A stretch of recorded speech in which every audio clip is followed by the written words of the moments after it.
Just to give you a quick background, a quick warm-up, you should know what the building blocks of the nervous system are.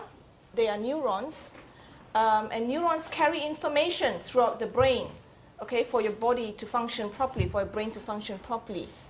And neurons communicate with each other by releasing neurotransmitters, special chemicals that move through the synapses. So to remind you what neurons look like and what synapses look like, please pay attention to that diagram. Okay? Now, when we talk about the brain, we have to think about development, how the brain develops, and what happens during brain development. Now, after birth, a baby's brain increases in size because existing neurons grow. Okay? Existing neurons grow, and connections between them also increase. So there's more information being passed about or more connections being made. The brain network increases. And the connections between neurons form via synaptogenesis. Okay? And the brain is programmed to create more neurons and connections than are needed. Okay? After birth, there are a lot more connections than the baby would need. But I'll show you in a video that the baby's brain starts losing connections that are not useful to him or her, and you'll see why. So the idea, as I said, is for the brain to lose connections that are not useful, because the baby is not going to be seeing lemurs, that animal is called lemurs on a daily basis, and a child doesn't need to see lemurs to be able to recognize lemurs to survive.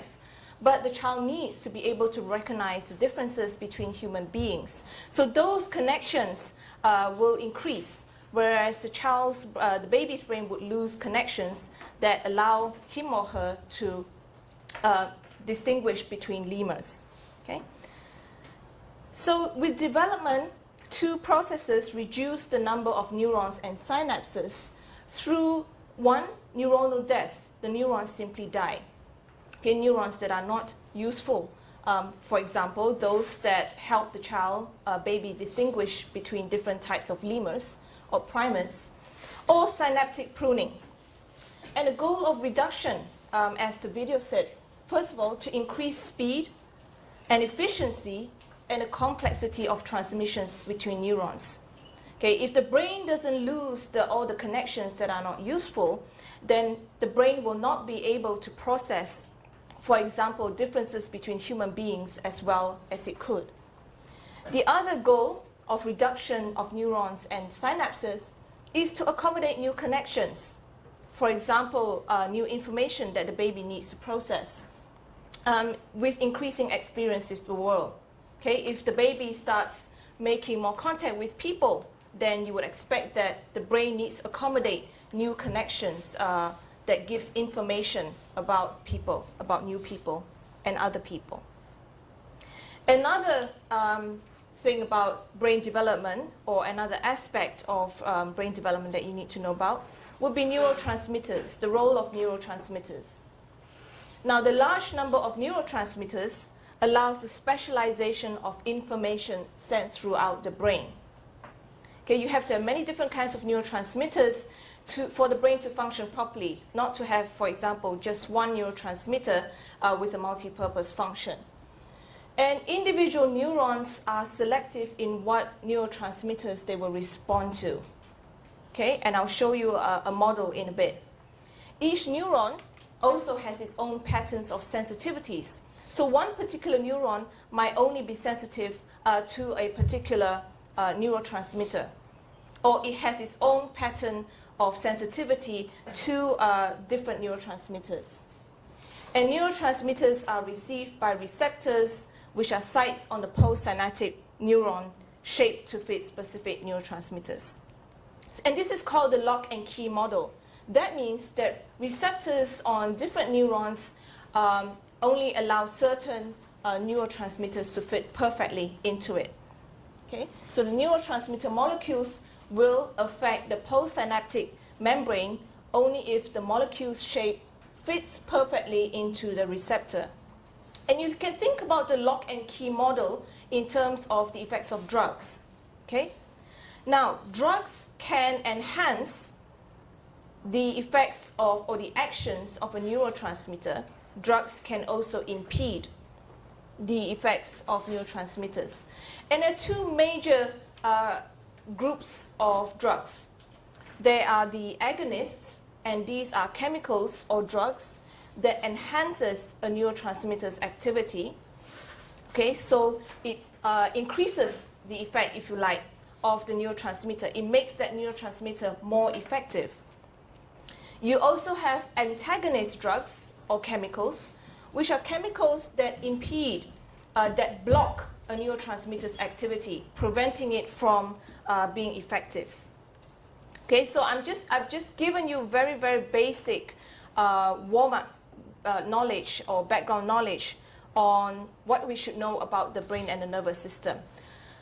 I'm not actually going to tell you what different parts of the brain is involved in, okay, because that's already on your handout if you print it on your handout.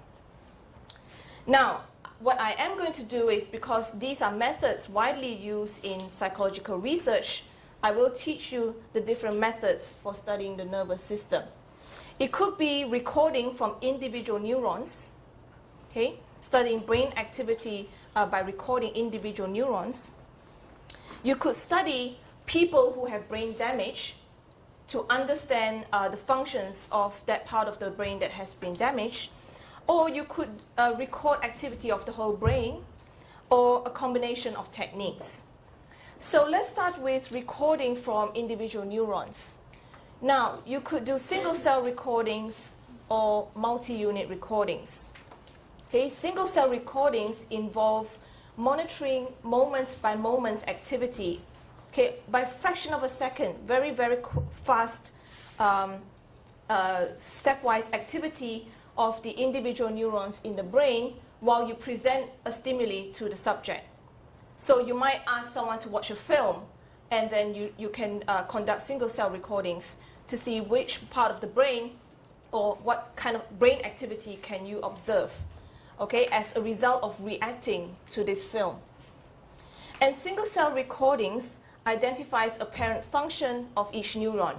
Okay, you can find out what a specific, what a neuron in a specific part of the brain is doing at the time of your stimuli presentation.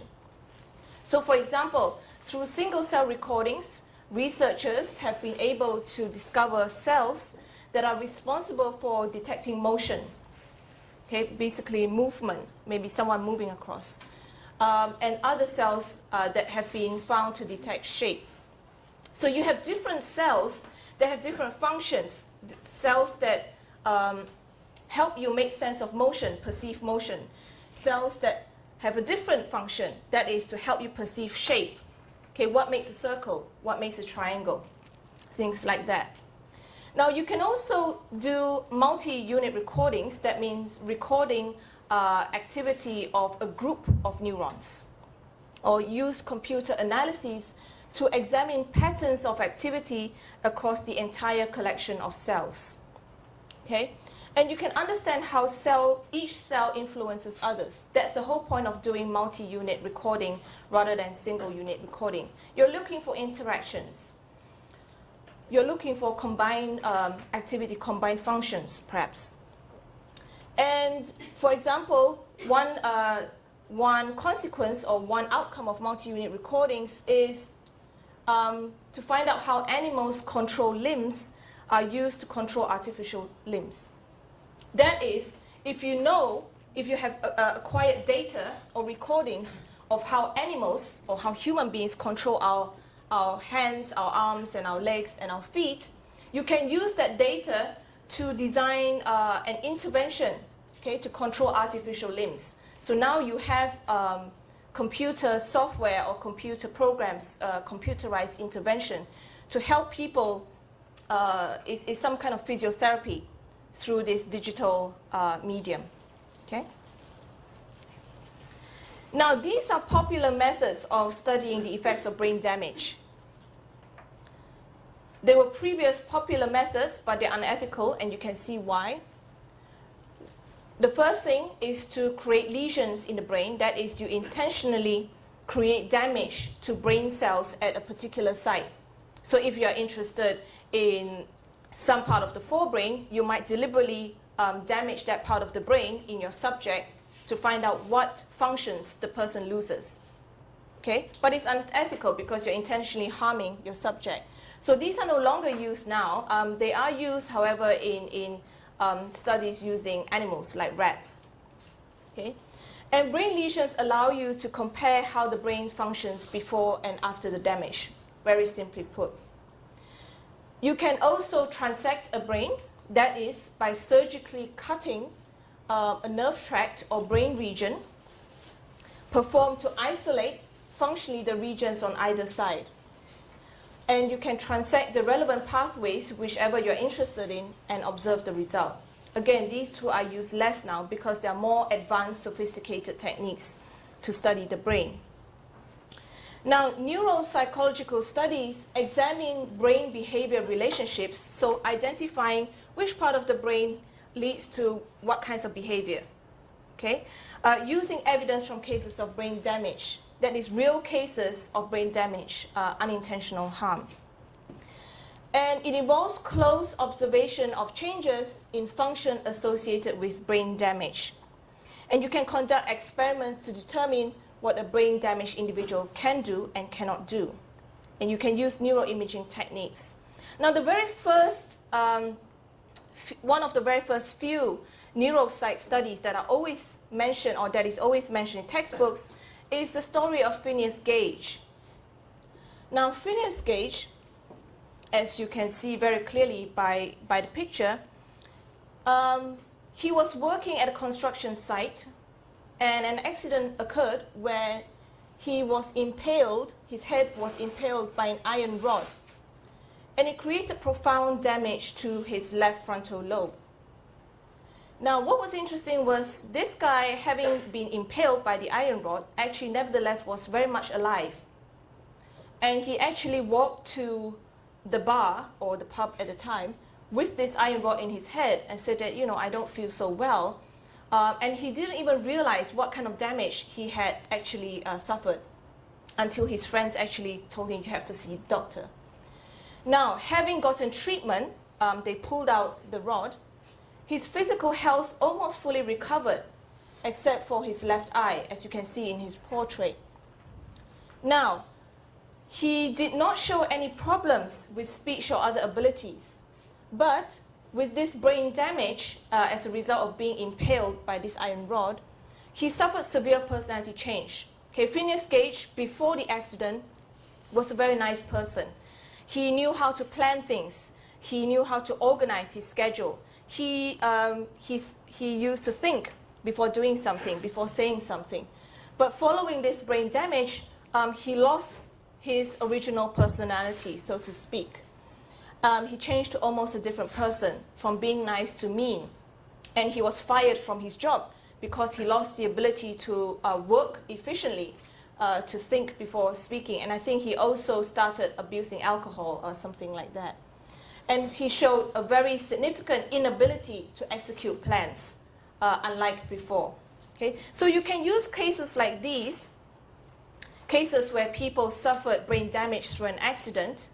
Other examples would be car accidents or people born with significant or some type of brain damage. Okay?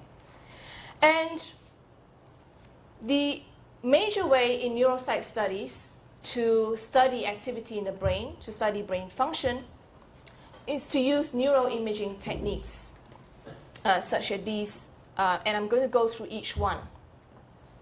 One of them is a CT scan or CAT scan. It means computerized tomography scan, and basically you use a computer to construct a detailed composite portrait of the brain, taking a picture of the brain, if you like. And X-ray pictures of the brain are taken from different angles. Of course, it depends on what particular site of the brain you're interested in as well. And it's useful for medical diagnosis. It has been used predominantly in the medical field. For example, to detect cancerous tumors or to detect tumors, whether or not they're cancerous. The other way is to use magnetic resonance imaging or functional magnetic resonance imaging, okay? MRI or Fmri. MRI uses nuclear magnetic resonance to provide a more precise portrait. Okay, so it's a more sophisticated technique than the CT or CAT scan. It provides a precise portrait of the brain compared with CT, and it passes a high-frequency alternating magnetic field through the brain. And the computer forms a picture of the brain structure that shows healthy tissues as well as tumors, tissue degeneration, and bloody clots or leaks. So it gives you a more refined picture of the brain, allowing you to understand the brain more easily. A more sophisticated version of the MRI would be Fmri, which measures fast-changing physiology. This allows you to observe blood flow and observe oxygen use. So in addition to pictures of the brain, it allows you to examine brain functioning. Now, Fmri has also been used with children. What do you think about that?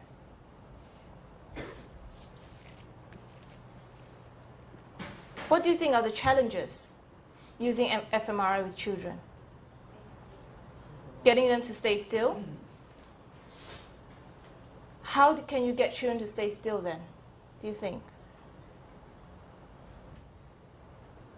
Well, I did it when I was a child. I had like a couple and they would provide me with candies. But when you're in the machine though?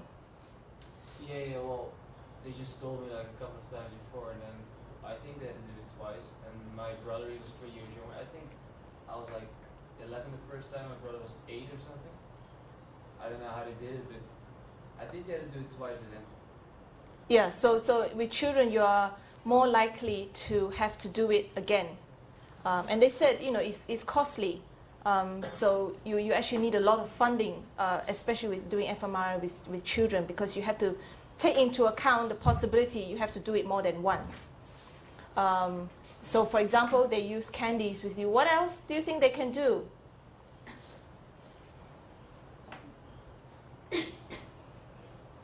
To be able to get it right one time. Now, Fmri, for example, has been used to try and understand ADHD, Attention Deficit Hyperactive Disorder. Now, these kids have very great difficulty staying still. So you can imagine how difficult it would be to use Fmri on this sample to understand their disorder better. Okay, so moving on from MRI or Fmri scans, you have the PET scan. Okay, positron emission tomography. It doesn't give a clear picture of the brain though. In a PET scan, or before PET scan, the person is injected with a safe dose of some radioisotope, which will be absorbed by certain brain cells.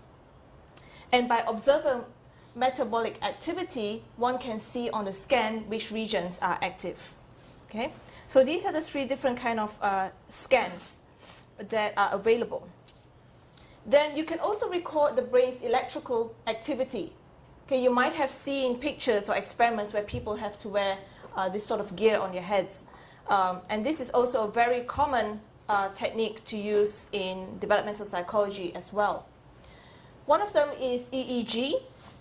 Basically, you record the sound activity of the cortical cells detected by wires placed on the skull. Okay, so these wires have a role. They detect brain activity, and it records detectable rhythm in the brain's electrical activity. ERP records changes in the EEG just before, during, and after a specific event. So for example, showing a stimuli. And it has to be repeated to average the results in order to cancel out background activities and isolate signals as well. How about this method, do you think? Let's say, again, we try and use this with children. Some children might be terrified of wearing something like this on their heads. What can you do? And this has been used on babies, very young infants as well. What can you do to make it less scary for children? Yes? We can make it some sort of game. Sure. For example? Well, I think What game would involve wearing all these wires on the head? as you're looking at the screen, like just try to make which thing, to identify which parts you can activate or something like that. Yeah. So telling the child which Yeah, just make it, because they're looking at the screen, and just make it into some sort of kind of game. Like you can think of a game now, but Oh, you mean the screen? for example. Oh, right. But what in your experiment you have to show a specific stimuli? So forget about what you can do on the screen because that is your experiment. Yeah. How about change how it looks?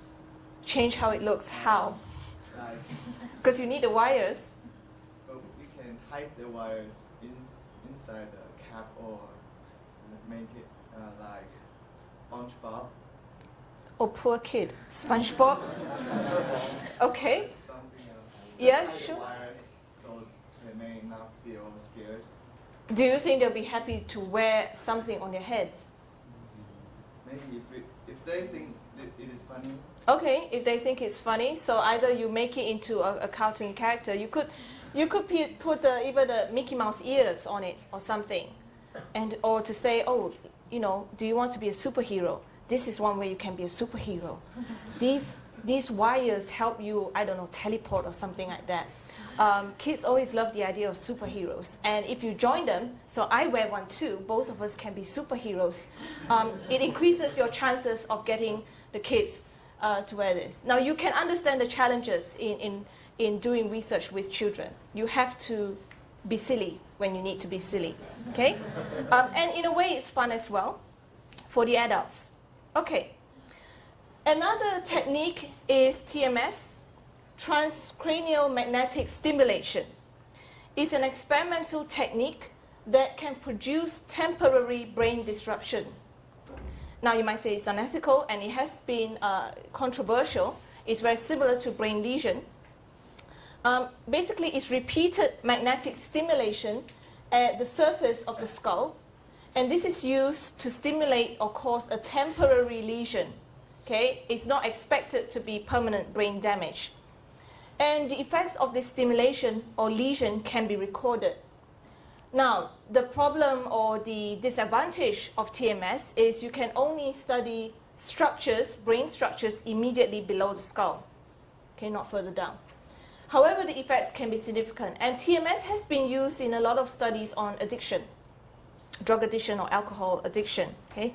We're hearing one side of the story, okay? The researchers who are using TMS in addiction. What we need is research from other people to show that what they're doing is not harmful at all. And also it itself doesn't become an addiction. As he said, what he would like to do is to have this on his head every night while he sleeps so that he feels great about himself, or yeah. Any other thoughts? Yeah. We cannot make sure that this machine will do harm to other functions in our brain. Yeah. So we need to see other research to show that even though it has this positive impact on addiction, what other impact does it have that we are not seeing or that has not been actually reported? Okay? All right. Let me see, what else was there? Okay. The next part of the lecture that you should, I'm talking about would be brain hemispheric specialization. Okay, this is something you need to know as well because it tells us a lot about brain functioning. It explains a lot of behavior, and especially in terms of lateralization. Now, just to give you a few facts, hemispheric specialization begins early in life. Okay, your brain starts specializing in terms of the left brain, right brain, early in life. And lateralization basically is the specialization of each hemisphere in specific perceptual and cognitive tasks. Your left brain does certain things, your right brain does certain things. And it has a genetic basis. Okay, so for example, you can find similar language lateralization between parents and children, suggesting a genetic basis. And from studies on hemispheric specialization, I will show you later, the brain has been found to be able to adapt to external change, for example, brain damage. Okay, brain damage isn't absolute, it isn't necessarily permanent. Okay, the brain, especially if brain damage happens young, the brain can actually cope with it and adapt from it. For example, in deaf people who use sign language that involves the motor area in the brain, the right brain is able to take over the language functions, even though in general the right brain does not. Okay? It's usually the left brain that is involved in language production. So just to give you a very an overview of the different functions associated with the left brain and right brain. Okay, left brain, you would think of things like logic, analysis, sequencing, linear mathematics, language, facts, thinking in words, words of songs, computation. The right brain would be your creative part of the brain. It is involved in imagining things, holistic thinking, intuition, arts, rhythm, so music, arts, non-verbal stuff, feelings, visualization, the tune of the songs rather than the word of the songs, and daydreaming. Okay, so they have very different functions, and by studying left brain and right brain separately, you are able also to see the specialization of the brain. Now, what are the consequences of brain lateralization? One classic example is dyslexia. Okay, dyslexia involves a difficulty learning to read, difficulty in integrating visual and auditory information. So, for example, a person with dyslexia would have difficulty matching written letters or words to the sounds of those letters or words. For example, confusing D and B, D and B. Okay? And it's a result of abnormal lateralization pattern. Basically, the person or the brain of a dyslexic individual processes spatial information on both hemispheres rather than specializing, rather than processing just the spatial on the right, but it basically processes the spatial information on both hemispheres, creating this confusion, okay, mixing it up. The other consequence or evidence of brain lateralization is handedness. Okay, whether you're left-handed or right-handed has a genetic basis. And left-handed people can be ambidextrous. Okay, they can use both.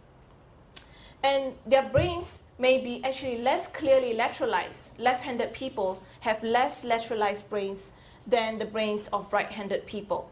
Okay, so handedness is another evidence of brain lateralization. Okay, before I go into results of cortical damage, let me give you your break. Okay? Now let's look at results of cortical damage, basically giving you an idea about what the different disorders are, or brain disorders are, as a result of damage. One type of disorder would be disorders of action, and these are called aphasias. These are serious disturbances in the initiation or organization of voluntary action. Voluntary action would be purposeful action, intentional action, not reflex. So people with aphasias basically have difficulty actually beginning an action, okay, initiation or organization. Even lifting their hand to wave would be extremely difficult. Or being able to organize their actions, for example, to clap their hands, they might not be able to organize it properly. And it often results from damage to the frontal lobes. It involves inability to perform very well-known actions or common actions, such as waving goodbye, etc. And it's basically they suffer from a disconnection from preparing for action and production of action. The other set of disorders are disorders of perception and attention. I'll teach perception in a bit. Basically, there's disruption in the way the person perceives the world in terms of motion or color. One example is visual agnosia. That is the inability to recognize an object. Although they see the object, they cannot recognize what it is. The other problem or the other disorder is neglect syndrome, basically having attention problems. A very highly researched area is disorders of language, aphasias. Basically, these involve disruptions in the production of speech, okay, producing words, producing sentences, saying something meaningful, and the comprehension of speech. When someone says something to you, understanding actually what that person is saying. And disorders of language or aphasias are almost always produced by damage to the left hemisphere. Okay, understandably, as I showed you earlier. And the results of aphasias vary a great deal. There's variation. Some people are simply mute, okay, they're simply silent. Some show broken speech, like here, head, operation, here, speech. Basically not being able to string words together into a meaningful sentence. Some are able to produce speech, but they are unable to understand what is said to them. Okay, or they produce nonsense speech, basically words, sentences, utterances that don't make sense at all to us. The final set of disorders I'm showing you are disorders of planning and social cognition. I showed you the story of Phineas Gage, who basically lost the ability to execute plans properly. And it's primarily due to damage to the prefrontal area. It disrupts the person's executive control over his or her thinking and planning. And basically the person with disorders of planning and social cognition, especially planning, of course, they show an inability to make plans, to strategize, to set priorities. Okay, what is the most important thing I should do first? What is the least important thing I should do that I should leave until later? People with such disorders also show perseveration. Perseveration is the inability to switch tactics. When something doesn't work, basically switching to a different strategy. They keep using the same strategy even though it's not working.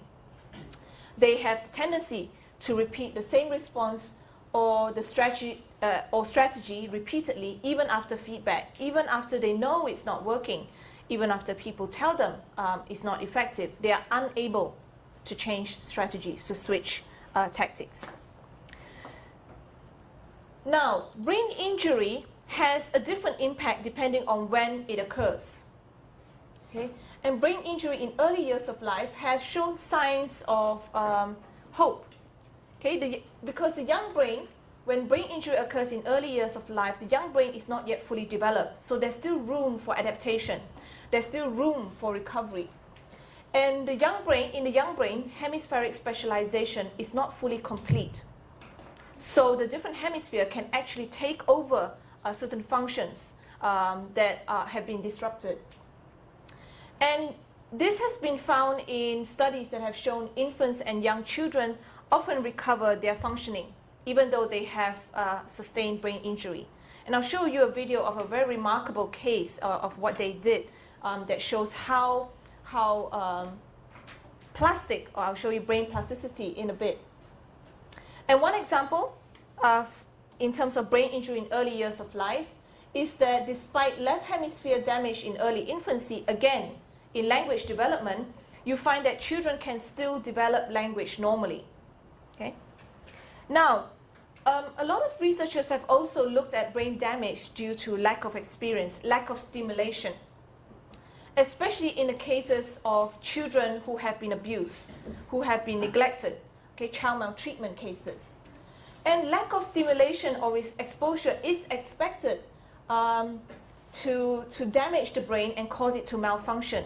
Okay? Constant exposure to a traumatic event, for example, physical abuse, or simply neglecting the child, refusing or not allowing the child to be able to speak to anyone for a good portion of time could cause severe brain damage.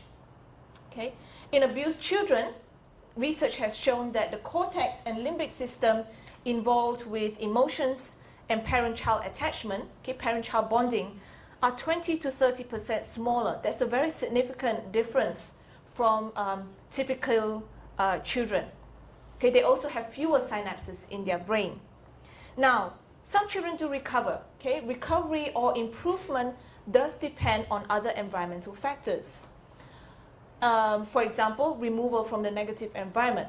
If children have been discovered to have been abused or neglected early enough, and they are taken away from that abusive or neglectful environment and put into maybe a better home, for example, foster care, they might recover. For those who continue on in that kind of environment, it's very unlikely they will recover. They're certainly not as well as those who have left that abusive environment. Of course, it also depends on the genotype, as I taught you earlier as well. And a lot of research, all we know about brain injury, especially brain injury in the early years of life, tell us a lot about brain plasticity. Okay, but brain plasticity means the capacity of the brain, the ability of the brain to respond to the environment, to adapt to input from the environment. Okay, if the brain can be damaged due to some external factors, it can also do the other way, the other, adapt and recover from external factors. And there are two types of experiences that influence brain development, two major processes: experience expectant processes and experience dependent processes.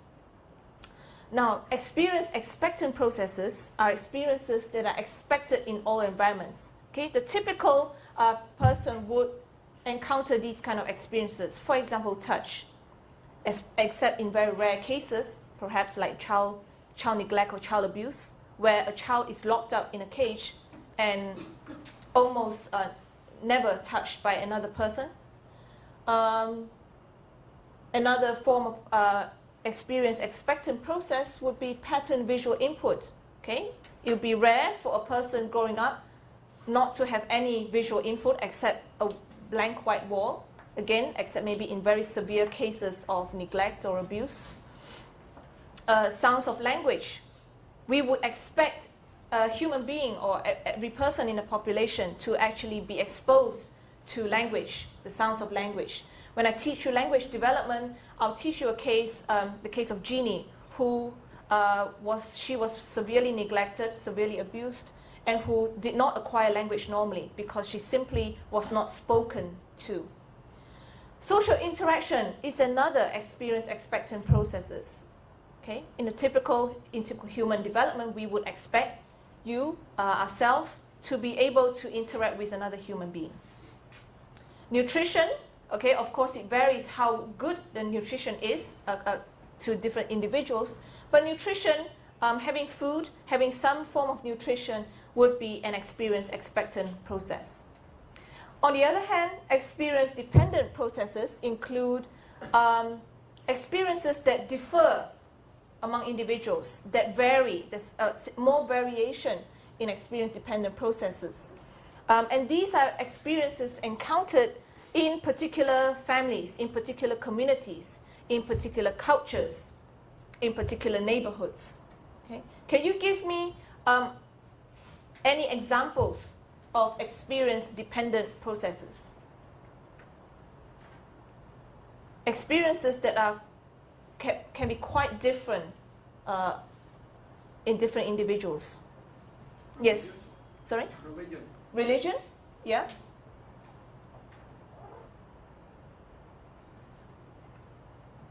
Think about a human experience and the factors that would make it different for different people.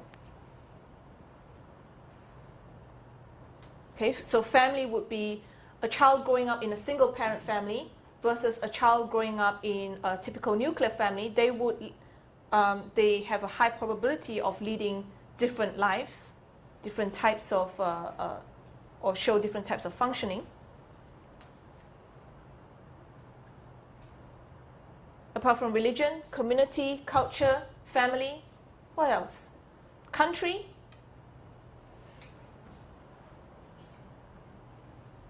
Any other factors?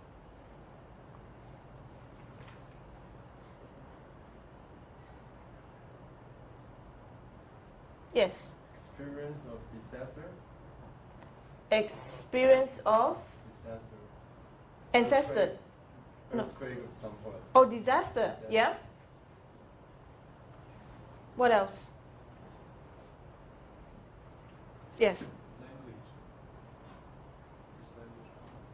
The language would depend on, so language is a form of behavior that would depend on, different families, communities, culture. Yeah. Education. Yeah.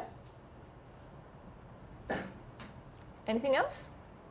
Whether your parents are together. Whether or not the parents are together.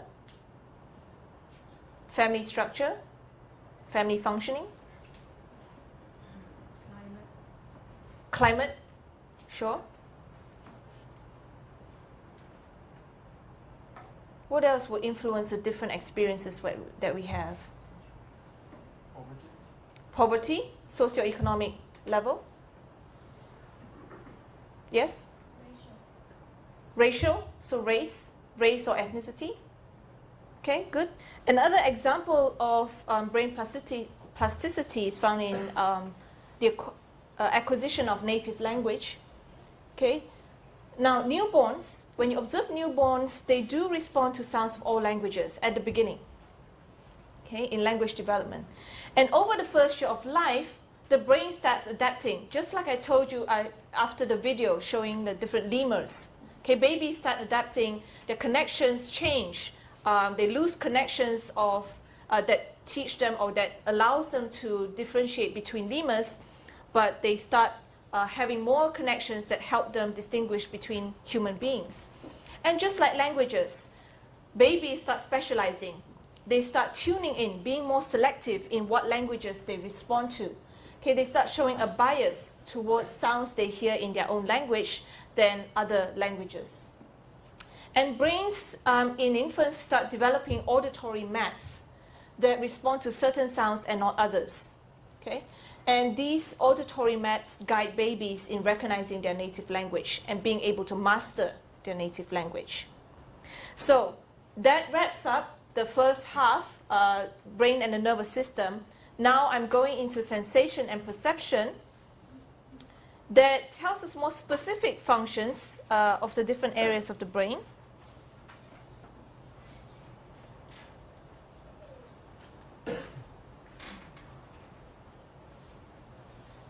So let's start with sensation. Okay, what does it mean to sense something? In the study of sensation, the idea is how the objectively, physically defined stimuli we encounter, okay, how is it that the world that we see, for example, I see, 40-something of you, it's linked to the subjective psychological world of our conscious experience. Okay, what I see and what you see, is it the same thing? Do we perceive it in the same way? Why might it be different? And sensation occurs through sensory detection, and our sensory detection can be defined in terms of stimulus intensities. Okay, we have different types of sensory thresholds. The first threshold is the absolute threshold. That is the smallest quantity of an input, whether it's sound, whether it's brightness, some kind of visual stimuli, that can be detected. Okay, what is our absolute threshold for sound, for example? The difference threshold is the smallest change in an input. So, for example, the smallest change in brightness that can be detected. And the amount by which a given stimulus must be increased or decreased so that a person can just perceive a just noticeable difference, the J and D. So the just noticeable difference is the smallest possible difference between two stimuli that an organism can reliably detect. And according to Weber's law, the size of the difference threshold is proportional to the intensity of the standard stimulus.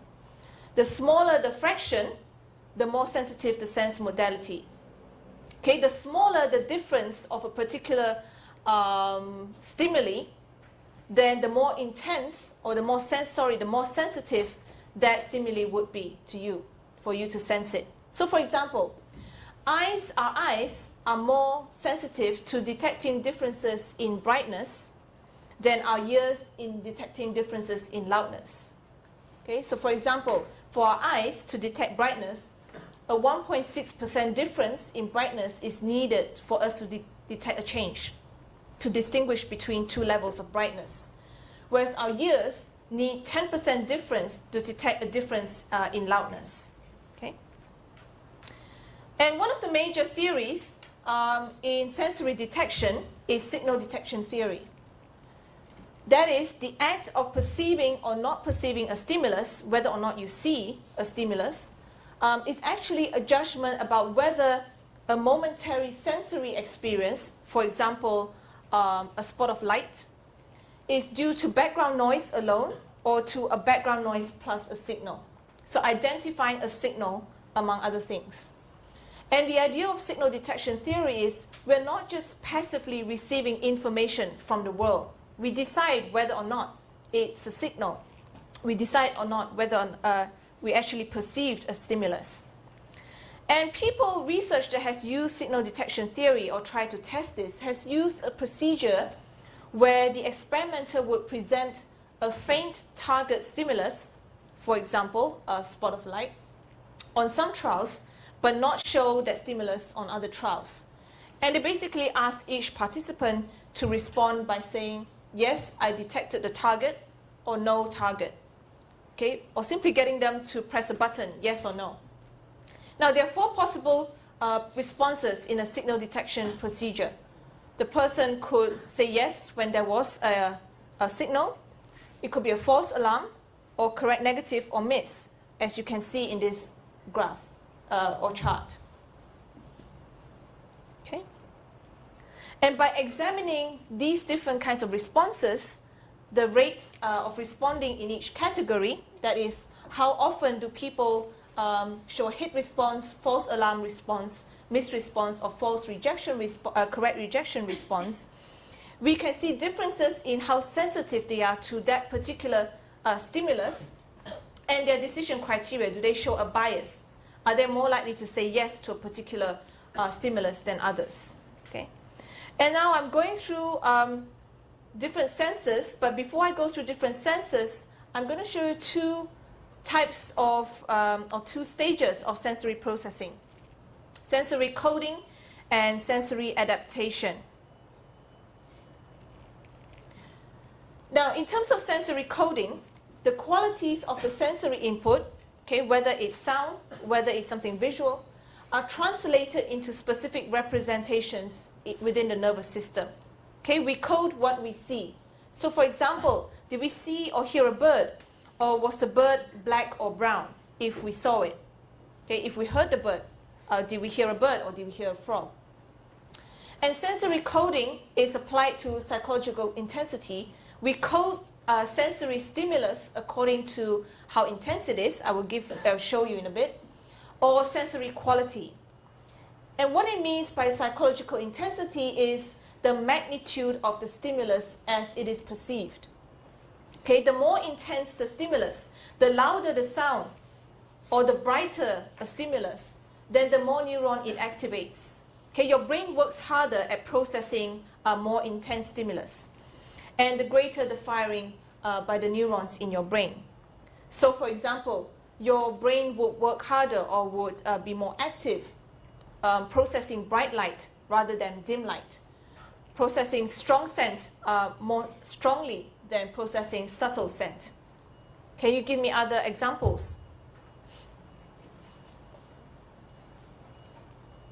Bright light versus dim light, strong scent versus subtle scent. What would be different other comparisons? Sorry?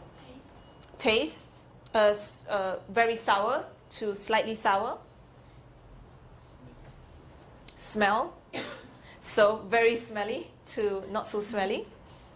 Maybe a lot of trash versus very little trash. What temperature? Cold or temperature is the high? Temperature, yeah, sure. Very, very cold or freezing and just slightly cold. Okay. Another way, another aspect of sensory coding apart from psychological intensity is the sensory quality that is distinguishing the quality of the physical stimulus in terms of brightness, or is it hue, or is it pitch, okay, for sound. And the differences between sensory modalities, seeing or hearing or smelling or tasting, are signaled by the stimulation of different nerves. Okay? Basically, different nerves are in charge of different sensory modalities. And differences within sensory modalities, for example, differences in seeing, differences in hearing, are signaled by stimulation of the sensory neurons. Now, individual sensory neurons also specialize in specific qualities. So, for example, you have neurons specializing in brightness, neurons specializing in pitch. Neurons also have a specific firing pattern depending on different sensory qualities.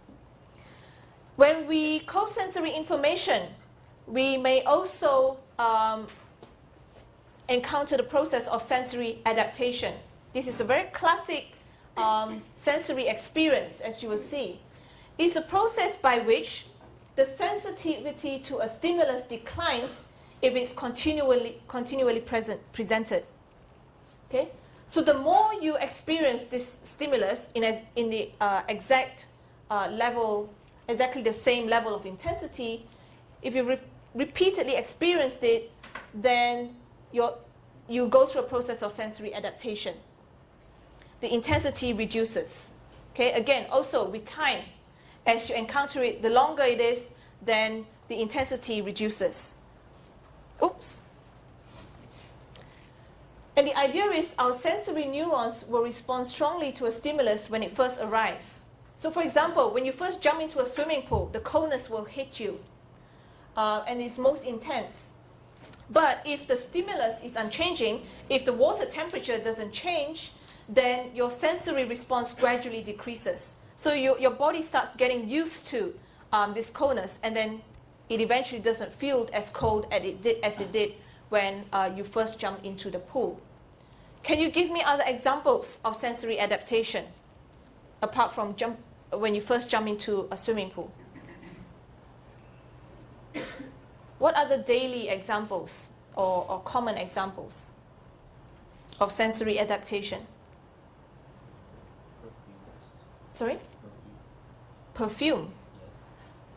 Can you explain? What do you mean? When I first smelled the perfume, it may feel very Strong. very strong, but a little bit longer. I think that there's nothing here. Okay. So for example, encountering a perfume for the first time, you might think it's a very strong smell to you at the beginning, but then slowly you start getting used to it. And then perhaps at some point in time, after repeated exposure to that perfume, you might actually not smell it anymore or doesn't think much of it. Yes? For example, like when it gets dark, our eyes adapting to darkness. Okay. Like When we it wake up, the way around. Right. So one example would be if I switch off all the lights in this room, and I give you 5 minutes. Your eyes will start adapting and you start seeing the outlines of other people. At first, we won't see anything. Oh, should we try? Or maybe not. But that sensory adaptation occurs through that. Or the other way around, when you wake up, you will also go through the process of sensory adaptation. What else? And similar to that, coming out of the cinema would be a similar experience. Okay, when it's totally dark and then you come out of the cinema into a brightly lit corridor. Your eyes need time to get used to it, but it does get used to it. Other examples? Yes? I'm not sure if it counts. When I first get poor grades, I feel so bad. And after a long while, then I feel not so bad. That is more of a feeling adaptation than sensory adaptation. But your adaptation concept is similar. You got your definition right. It's just we're talking about senses. So yeah.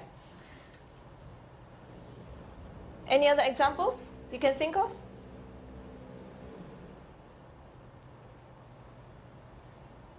Anything Any examples involving sound?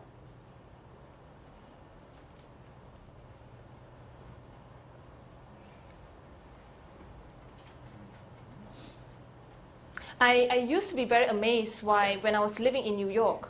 I was amazed by people who could sleep through ambulance sounds, sirens. You'll be amazed at the street noise you hear in New York, especially when you don't really have good soundproofing. And I'm always amazed people get used to it. They can actually sleep through it without wearing headphones and all that. I, on the other hand, I switch on my fan every night just to be able to sleep, or else I cannot sleep at all. And the sound of the fan is something that helps me drown out the other noises. So that's one example. I don't know how the others adapt to it. Some people can, some people can't. Any other examples? Yeah? The switching noise of the bicycle in the morning. What noise of the bicycle? Because people here, they don't oil their bike.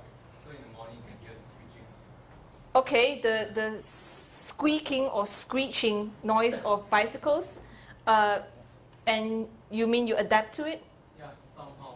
Okay, so some sounds become annoying at first, but once you hear it repeatedly, then it becomes less annoying, or it's less disruptive to what you're doing.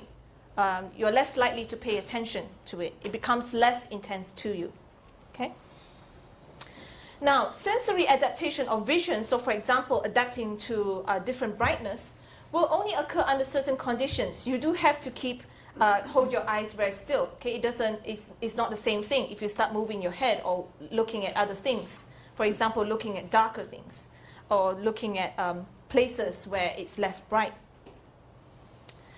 Now, I'm not actually going through all the senses in detail, just quickly whizzing through because I want to teach you more about perception. But just to give you an idea about the different sensory experiences, first up, somatic senses. That's a robot touching a human being. And somatic senses involve kinesthesis, that is sensations coming from muscles, tendons, and joints.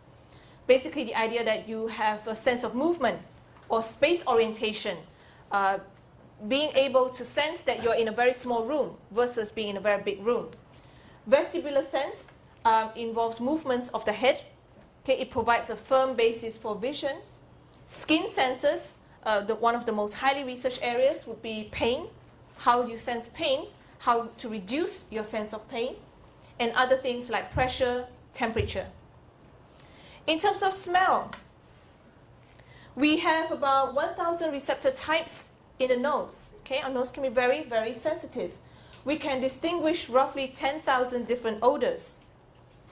And each odor gives rise to some unique pattern of activation, not individual receptors. So every time we smell a smell, it has an activation pattern. It's a pattern. It doesn't just fire one neuron or one receptor.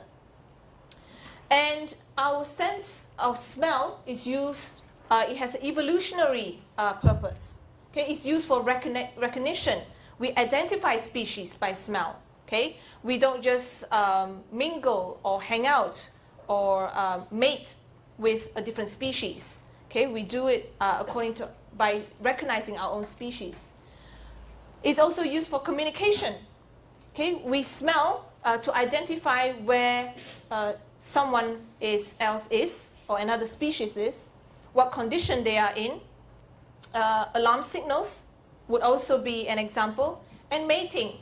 Now, of course, smelling for human mate selection is inconclusive. Okay? We don't yet know whether we choose the one we want to mate with depending on their smells. Okay? So it's still inconclusive. In terms of taste, the number of receptors involved in taste change with age. Each taste receptor responds to all tastants, but they prefer one taste over the rest. So basically, all the different parts of the tongue responds to all kinds of tastes, but they do specialize. They prefer one taste over another. That's why you have specialization in tastants. And taste preferences are thought to be evolutionary. Okay, we prefer sweets and avoidance of bitter taste because that reflects our preference for nutrition. Okay, nutrition foods are also more likely to be sweet than not, whereas toxins or poisons are more likely to be bitter than not. This might not be the case for Chinese herbal medicine. I always think they're the most bitter things in the world, but yet they are not really poisonous. They are actually for medicinal purposes. So maybe that actually does not agree with this statement. Now, you also have people who are too sensitive, who are super tasters. Super tasters are enormously sensitive to certain tastes, like very, very sensitive to sour taste, for example. So a lemon might be sour to us, but a lemon to a super taster would be almost unbearable. They would actually feel an unbearable intensity compared with us, other typical people. Now, taste can also be influenced by learning. Okay, you can, for example, train someone to get used to a taste or to actually accept that taste. Give me an example. How can you train people? Think about children who are very picky with their food.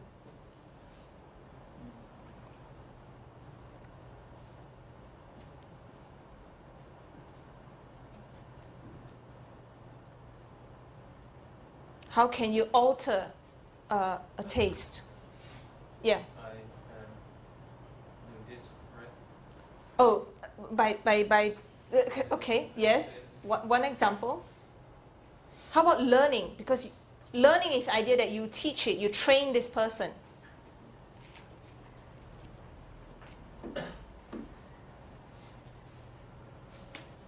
You can associate a particular taste with a positive experience, okay, to make that taste more bearable, to make it less unpleasant.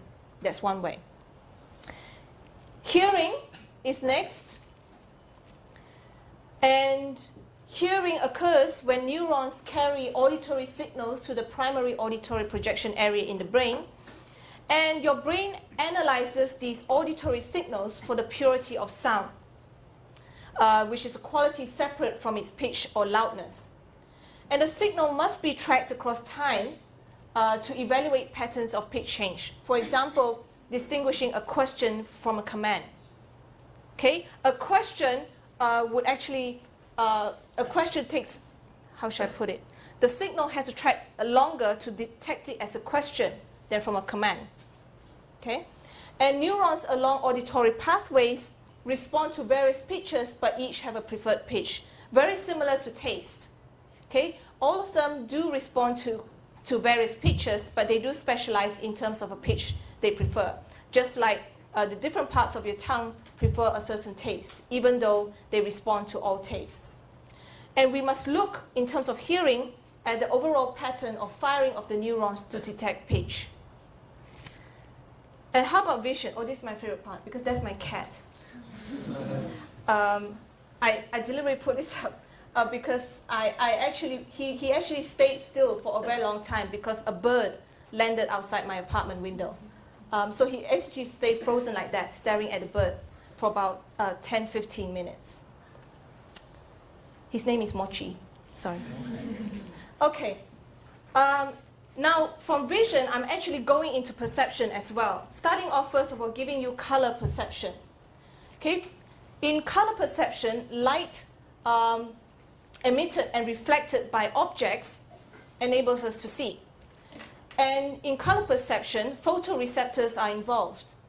Photoreceptors are one of the visual pigment-filled light-sensitive cells at the back of the retina in your eye, and it transduces light energy into neural impulses. And there are two types of photoreceptors, cones and rods, okay, called that way, just because they physically they look that way too. Cones and rods have different functions. Cones respond to greater light intensities, which give rise to color sensations, chromatic sensations. Rods, on the other hand, respond to lower light intensities or achromatic sensations, colorless sensations. And what happens in color blindness? The most common color blindness is confusion between the red color and green color, and the least common is total color blindness. Now, color blindness can be due to missing one of the 3 visual photopigments. You should be able to see the number 6 in this picture to detect the green pattern. And color blindness can also be due to malfunction in brain circuitry needed for color vision. It most commonly has a genetic origin, color blindness, and it's unfortunately, much more common in men than in women. Okay? Now, having shown you the different senses and talking about the different senses, I want you now to think about how research on our senses, how research on hearing, on vision, on smell, on taste will contribute to our way of living. So let's think a bit about the different aspects of living. Okay? We have leisure, recreational activities. We have work, health, dating, daily skills. Now, I want you to spend 2 or 3 minutes thinking about how would research or knowledge on our senses contribute to these different areas of living.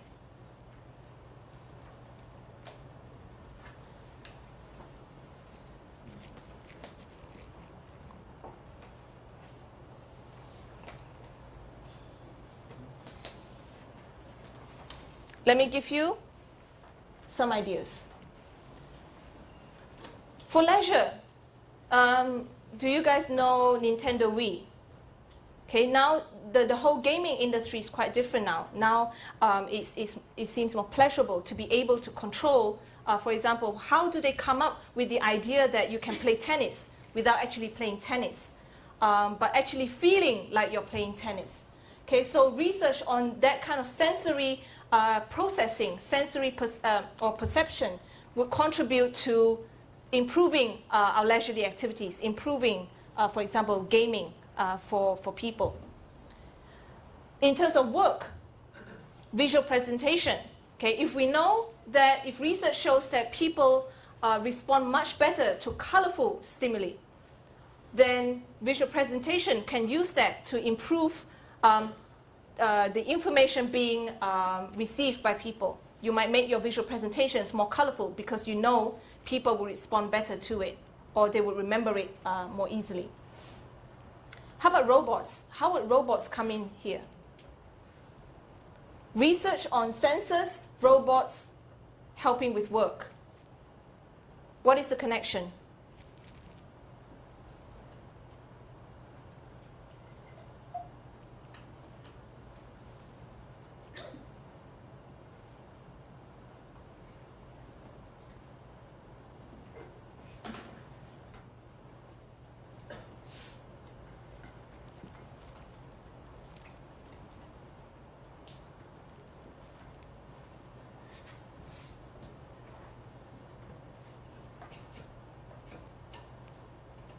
Anything?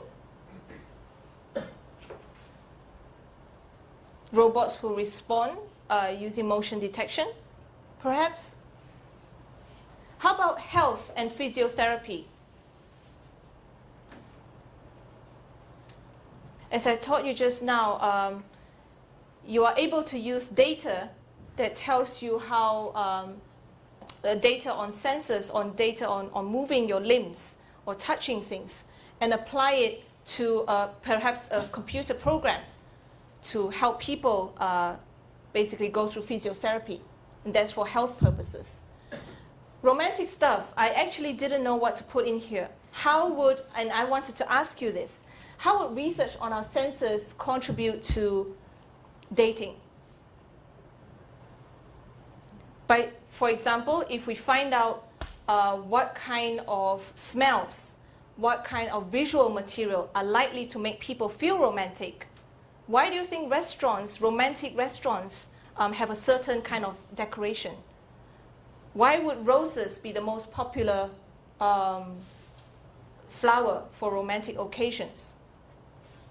Why would a certain color, you rarely go into a romantic hotel and it has only white walls and white sheets, or it's all in yellow. What are the romantic colors?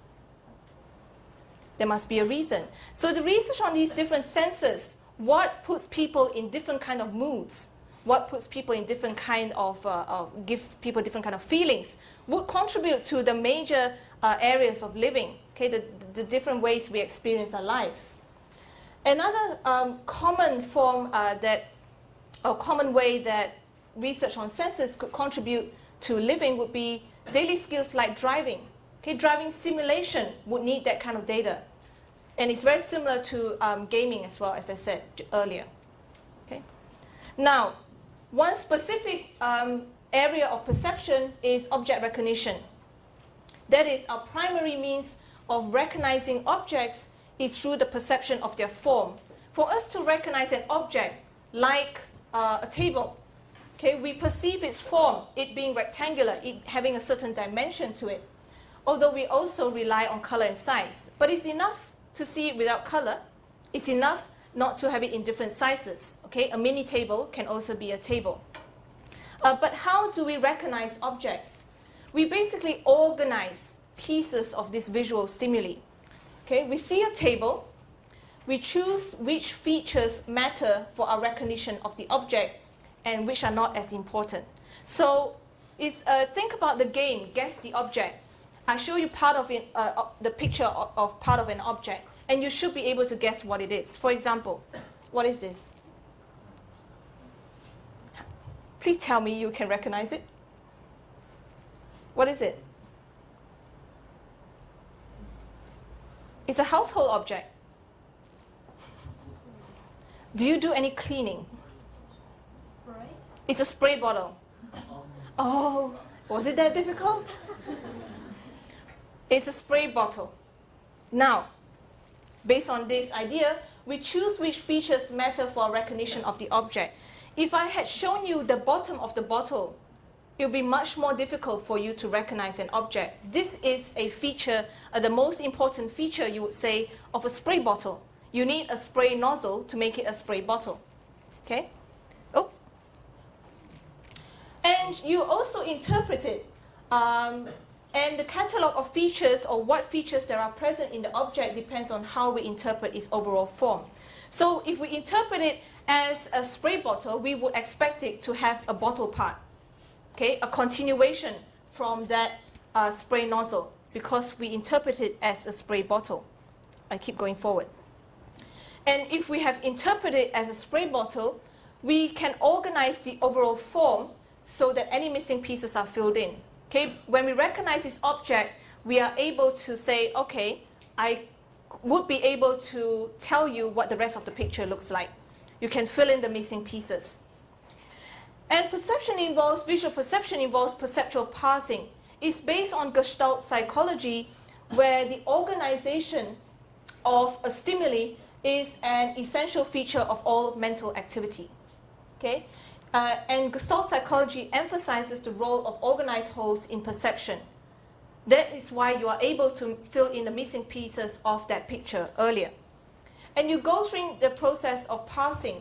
You separate a scene into individual objects, and then you link together the parts of the object that go together. Almost like putting a puzzle together. And there are 4 principles of parsing in visual perception. Based on similarity, you basically group figures, group features that resemble each other. You also group figures or pictures or features that are closer to each other, proximity.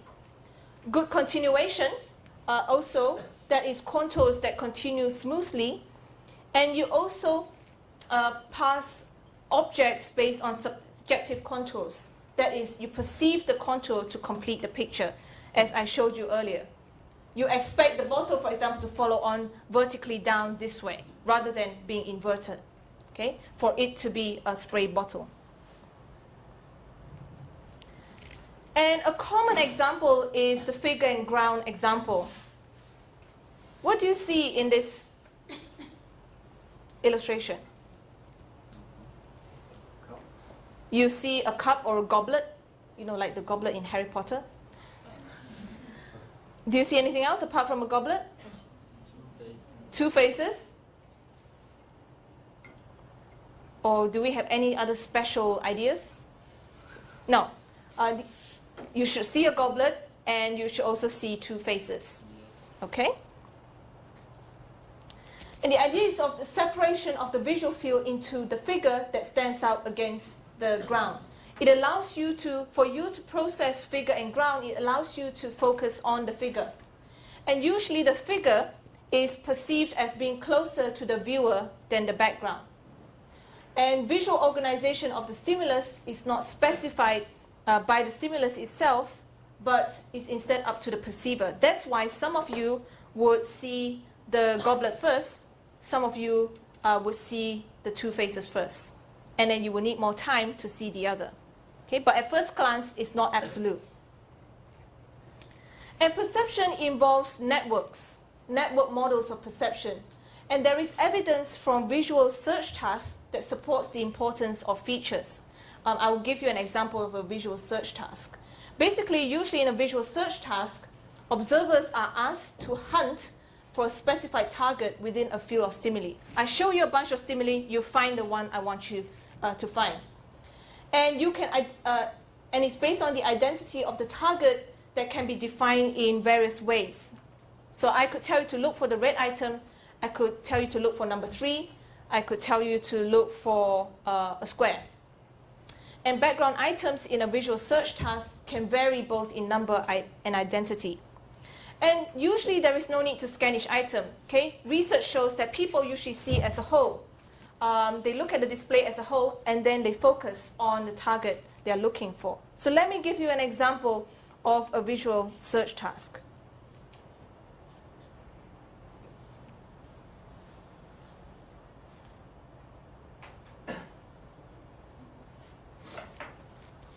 This will be silent.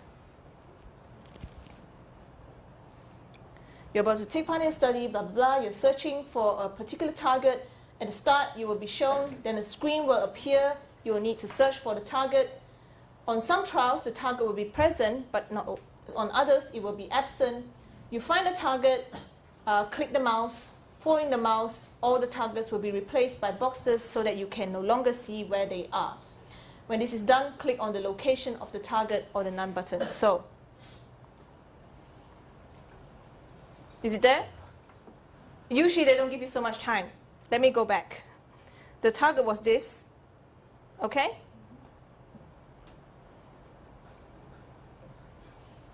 Okay, I need to play it slower. Target is a green circle. Do you see it there? Okay, if you didn't see it there, then, oh, these are actually circles. Basically, if it was there, you have to click on where that green circle was. Now, if it wasn't there, then you simply click none. Okay, so the next few trials are going to go through quite fast. Okay, target X, then you click there.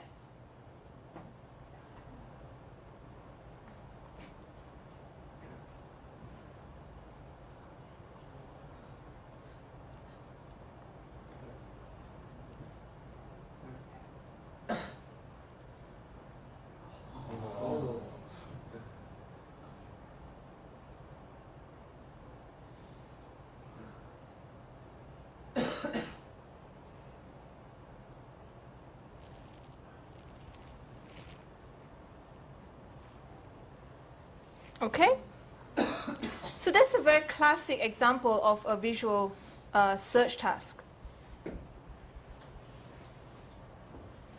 And if you use eye tracking method, basically you have an equipment in front of the computer that tracks where a person's eyes go. You can see that they usually don't just focus on one immediately. They usually have a scan of the whole display before, while they're looking for this target. Let me see. Okay, let me go through feature nets first. And in terms of the network I told you in visual processing, there is a hierarchy of detectors that detect different features of that visual stimuli. Okay, with detectors in each layer serving as the triggers for detectors in the next layer. So you have detectors that might detect a line or a corner, which sets off the activation of detectors at the next layer, which might see it more as a corner, and then again activating the next set of detectors then help you see or perceive it as a square, for example. At the lowest level would be feature detectors that respond to horizontals, verticals, etc. And at the next level would be detectors that respond to the combinations of simple features. So for example, two lines joined together at a different angle. And the activation of the feature nets can flow from bottom up and top down simultaneously. That is, you can process a line first and then slowly into perceiving a square, or processing the whole square first and breaking it down into lines. So it could be a top-down or bottom-up process. Okay? Let me pause here to give you your second break. In visual perception, there is quite a bit of evidence now to show that the brain goes through parallel processing in the visual cortex. That is, different cells and different areas of the brain specialize in a particular kind of analysis. And these different analyses go in parallel. That means your brain analyzes different information at the same time, parallel with each other.